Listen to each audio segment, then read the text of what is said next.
أن لا إله إلا الله وحده لا شريك له وأشهد أن محمدا عبده ورسوله اللهم صل على محمد وعلى آله وصحبه أجمعين. Alhamdulillah, pada kesempatan ini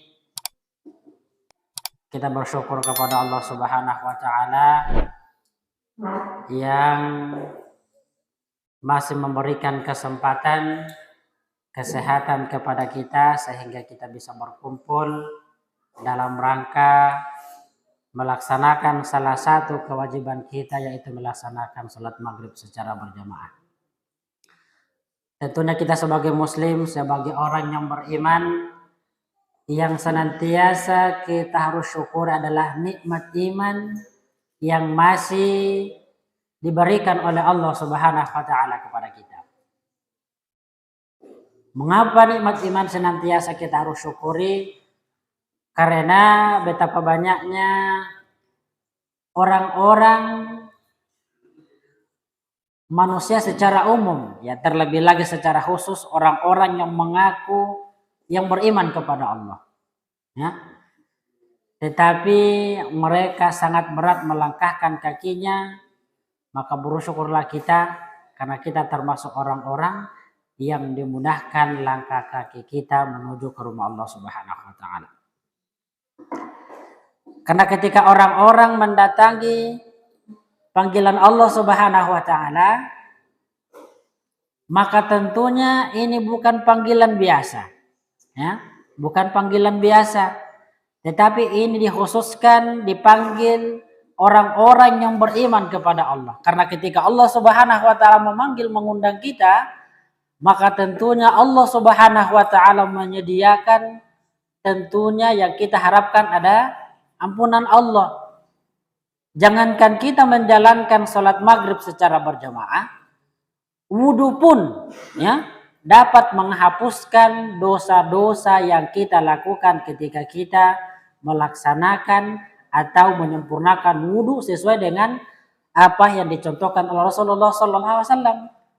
Apalagi kita alhamdulillah mengerjakan sholat maghrib secara berjamaah. Sebagaimana kita ketahui bahwa orang-orang yang mengerjakan sholat lima waktu dengan melaksanakan secara berjamaah, maka mendapatkan 20 derajat, ya, 27 derajat, ya, seperti itu. Salawat dan salam kita sampaikan kepada Rasulullah Sallallahu Alaihi Wasallam yang mengajarkan kepada kita, yang membimbing kepada kita jalan keselamatan, yaitu jalan yang diridhai oleh Allah Subhanahu wa taala. Selain dari apa yang diturunkan oleh Allah Subhanahu wa taala dan yang disunnahkan oleh Rasulullah sallallahu alaihi wasallam dan ijma' para ulama, maka semua jalan ketika mereka keluar dari jalan tersebut, maka bisa dipastikan mereka menjalani proses perjalanan yang keliru, ya. Maka alhamdulillah kita termasuk salah satu menjalankan proses yang lurus, yaitu mengerjakan sholat maghrib secara berjamaah. Alhamdulillah, pada kajian yang telah lalu, pada bulan lalu kita membahas tentang adab-adab yang disunahkan ketika berpuasa. Siapa masih ingat ketika kajian yang lalu? Yang pertama adalah makan sahur, ya, masih ingat, ya. Jadi yang pertama adab yang harus kita perhatikan adalah makan sahur. Yang kedua adalah ketika waktunya berbuka, maka bersegera berbuka, jangan menunda-nunda. Yang ketiga adalah apalagi setelah itu, yaitu banyak membaca Al-Quran, ya, berzikir sambil menunggu waktu berbuka, maka dimanfaatkan untuk membaca Al-Quran, berzikir, berdoa, ya, sambil memperbanyak sedekah, ya. Ketika kita mempunyai rezeki yang didatangkan oleh Allah, yang diberikan oleh Allah Subhanahu wa taala melalui kita, maka banyak-banyaklah memberi pada bulan Ramadan. Karena Allah Subhanahu wa taala melipat gandakan pahala bagi orang-orang yang mensedekahkan hartanya di jalan Allah Subhanahu wa taala. Ya. Kata Allah Subhanahu wa taala firman-Nya, a'udzubillahi minasyaitonir rajim, man jaa'a bil hasanati falahu asyru amsalihha wa man jaa'a bis sayyi'ati fala yujza illa mithlaha. Kata Allah, barang siapa yang datang membawa satu kebaikan, artinya ketika nanti kita menghadap kepada Allah Subhanahu wa taala, yaitu menuju kepada kehadiratnya, kita membawa satu kebaikan, kata Allah akan dibalas dengan 10 kebaikan. Nah, tetapi di ayat yang atau selanjutnya ayat tersebut adalah mengatakan bahwa barang siapa yang membawa satu kesalahan, keburukan atau kejelekan, maka satu juga yang dibalas oleh Allah Subhanahu wa taala. Tidak seperti pahala atau kebaikan yang kita kerjakan, kebaikan kita bawa satu, Allah memberikan 10. Ketika kesalahan yang kita bawa kepada Allah, maka dibalas dengan satu kesalahan pula. Ya, maka yang perlu kita perhatikan adalah terkhusus kepada santri baik yang bolak-balik maupun yang mondok, memperbanyak tilawatil Quran. Ya, jadi insya Allah sebelum kita libur, ya, paling tidak adalah kita mengkhatamkan satu kali Al-Quran. Ya, khusus yang mondok, ya, yang bolak-balik, santri yang bolak-balik, itu juga insya Allah nanti program kita adalah selama kurang lebih sekitar 2 pekan kita sekolah dalam bulan Ramadan, ya. Insya Allah program utama yang harus kita kerjakan adalah sebelum pulang kita mengkhatamkan dulu 1 juz Al-Quran. Berarti kurang lebih 15 hari kita sekolah, maka insya Allah 15 juz yang kita akan baca. Ya, dari sekarang harus kita memproses diri, karena nanti ketika Ramadan itu bukan bagaikan orang yang membolak-balikkan tangannya langsung selesai 1 juz 1 hari, tidak, butuh proses dari sekarang. Ya. Ketika dari sekarang kita proses untuk membaca Al-Quran, maka insya Allah beberapa hari ke depan itu kita akan didatangi oleh Allah. Maksudnya Allah Subhanahu wa taala mendatangkan tamu untuk kita. Tamu tersebut adalah membawa ampunan, membawa rahmat, membawa rezeki, semua kebaikan dibawakan atau didatangkan Allah pada bulan Ramadan. Sebagaimana juga kita ketahui bahwa Al-Quran diturunkan pada bulan Ramadan. Hadirin yang dirahmati oleh Allah Subhanahu wa taala. Yang terakhir kemarin kita sampaikan adalah berkaitan dengan mengingat agung nikmat puasa yang diberikan atau diwajibkan kepada kita. Jadi yang pertama kemarin adalah makan sahur, yang kedua adalah segera berbuka, yang ketiga banyak membaca Al-Quran, yang terakhir adalah mengingat betapa agungnya bulan Ramadan yang didatangkan oleh Allah Subhanahu wa taala. Alhamdulillah, pada kesempatan ini kita akan membahas tentang berkaitan dengan hal-hal yang membatalkan puasa, ya, hal-hal yang membatalkan puasa. Insya Allah pada kesempatan ini kita akan memuroja atau mengulang kembali tentang apa saja yang dapat membatalkan puasa yang kita kerjakan. Yang pertama adalah terkhusus kepada suami istri, pasangan suami istri, ya, santri belum. Jadi yang dapat membatalkan puasa adalah bertemunya suami istri. Itu sudah ketentuannya, pasti batal puasanya, dan ada syariat lain di belakangnya membayarkan denda atau membayar sesuai dengan ketentuan yang disyariatkan oleh Allah ketika melanggar melakukan bertemu antara suami istri ketika bulan Ramadan. Jadi yang pertama adalah yang dapat membatalkan puasa adalah bertemunya suami istri. Yang kedua adalah mengeluarkan air maninya dengan sengaja, dipegang-pegang sesuatunya, ya. Jangan sampai ada santri pegang-pegang anunya itu, dipegang-pegang pada bulan puasa, bahaya itu. Ya, nggak usah ketawa, ini serius ya santri, khususnya baik santri bolak-balik maupun yang mondok. Ya, yang dapat membatalkan puasa adalah mengeluarkan air mani dengan sengaja. Kau pegang-pegang, ya, maka keluarlah dia, maka batal juga puasamu. Maka wajib mengganti ketika pada bulan yang lainnya. Sebagaimana firman Allah Subhanahu wa taala dalam hadits qudsi mengatakan bahwa ia meninggalkan makan, minum dan syahwatnya demi aku. Artinya dia meninggalkan makan, artinya tidak makan. Dia meninggalkan minum, dia tidak minum. Dan dia meninggalkan syahwatnya, artinya tidak dikeluarkan itu. Ya, ketika keluar itu kita makan, kita minum, itu keluar juga, maka dapat membatalkan puasa. Ya, hati-hati. Yang ketiga adalah berkaitan dengan makan dan minum.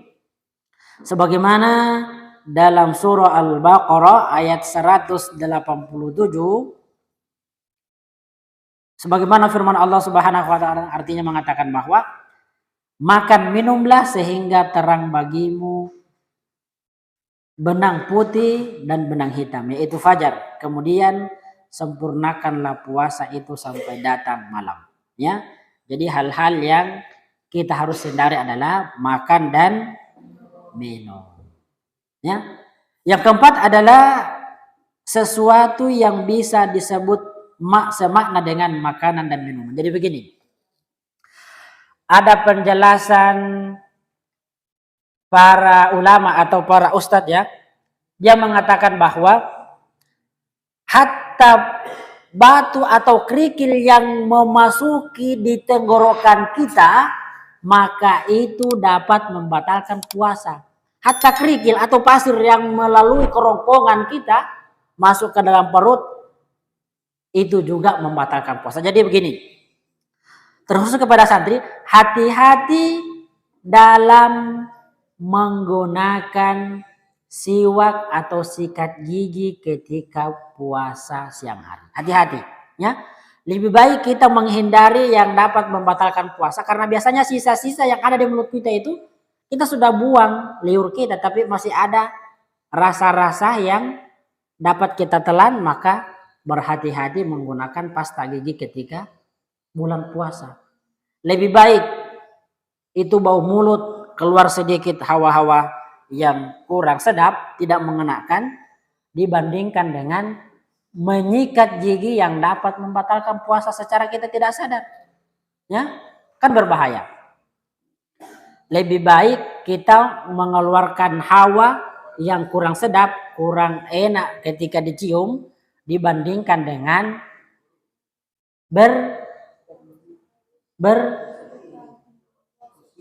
bersiwak atau menggunakan pasta gigi. Ya, hati-hati nak ya dalam menggunakan pasta gigi di siang hari ketika bulan puasa. Yang kedua juga adalah harus berhati-hati ketika kita berwudu.